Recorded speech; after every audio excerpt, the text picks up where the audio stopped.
एक बार एक शिकारी शिकार करने के लिए जंगल में पहुंचा। उसने अपने तीर पर बहुत ही खतरनाक जहर लगाया और शिकार को निशाना बना करके उसने तीर को छोड़ा, लेकिन उसका तीर चूक गया और तीर एक पेड़ पर जा लगा।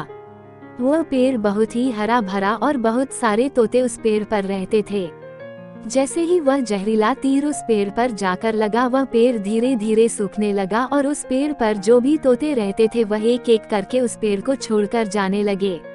उस बड़े से पेड़ के कोटे में एक बहुत ही बुरा तोता रहता था जो बहुत ही धर्मात्मा और अच्छे मन का था। सभी तोते उस पेड़ को छोड़कर जाने लगे थे, लेकिन वो बुरा तोता जाता था, दाना लेकर के आता और उसी कोटे में आ करके बैठ जाता था, परंतु उस पेड़ को छोड़ने को तैयार नहीं था। बूढ़े तोते के साथियों ने कई बार आकर के उसे समझाया कि यह पेड़ सूख रहा है और किसी दिन गिर भी जाएगा, चलो किसी और पेड़ पर चल कर रहा जाए, परंतु वो बूढ़ा तोता वहां से जाने को तैयार नहीं हो रहा था।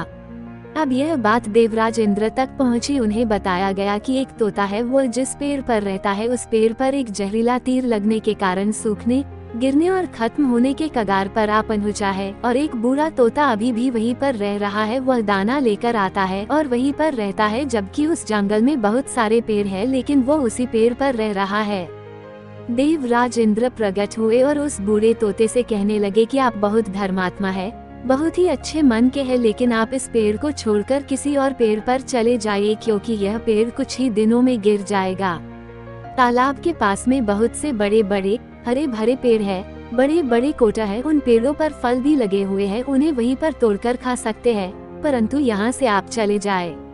तोता बोला, माफ कीजिएगा, इस पेड़ ने मुझे जीवन दिया है, शिकारियों से मेरी रक्षा की है, हर मौसम में मेरे साथ रहा है, ये कोटा मेरा घर है, यहाँ मैं पला बड़ा हूँ, इस पेड़ को मैं छोड़कर कैसे जा सकता हूँ? इस पर संकट आया है तो क्या मैं इसे छोड़कर चला जाऊं? मैं ऐसा कभी नहीं कर सकता। देवराज इंद्र तोते के इस बात से बहुत ही प्रसन्न हुए। उन्होंने तोते से कहा, मैं आपके इस बात से बहुत ही खुश हूँ, मांगो जो आपको मांगना हो। उस बूढ़े तोते ने कहा, मुझे बस इतना मांगना है कि जिस पेड़ ने मुझे जन्म दिया, जहाँ मैं रहा पला बड़ा, जिसे आप मेरा जन्मभूमि कह सकते हो, आप इसे फिर से वैसा ही हरा भरा कर दो जैसा यह था।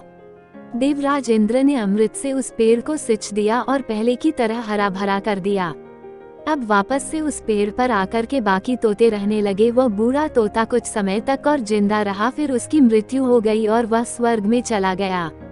यह कहानी हमें सिखाती ये है कि जब भी किसी इंसान का बुरा दौर आता है तो इमोशनली वह टूटा हुआ होता है, उसे किसी के सहारे की जरूरत होती है, किसी की आवश्यकता होती है। अगर आप ऐसे समय में उसे छोड़कर चले जाएंगे, उससे बात नहीं करेंगे, मुंह मोड़ लेंगे, तो आपसे बुरा कोई नहीं है, क्योंकि आप किसी के सुख का साथी बने या ना बने, लेकिन आपको हमेशा किसी के दुख का साथी जरूर बनना। दोस्तों, आज की ये कहानी कैसी लगी कमेंट करिए। धन्यवाद।